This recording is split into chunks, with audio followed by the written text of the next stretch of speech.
కార్తీకమందు కావేరీ నది యందు స్నానమాచరించి హరిని పూజించువారు విగతపావుడై వైకుంఠము చేరుతాడు. కార్తీక వ్రతము చేయని వారు 1000 జన్మలు చండాలులై పుడతారు. కార్తీక మాసం పుణ్యకరం. సమస్త మాసములందు శ్రేష్టం. కార్తీక మాసం హరికి ప్రీతిదాయకం.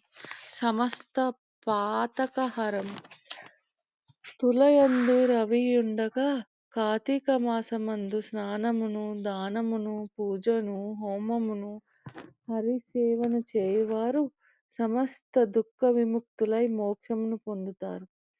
ఈ మాసమందు చేయవలసిన దానములు: దీపదానము, కంచుపాత్రదానము, దీపారాధదానము, ధాన్యము, ఫలములు, ధనము, గృహదానము అనంత ఫలప్రదములు.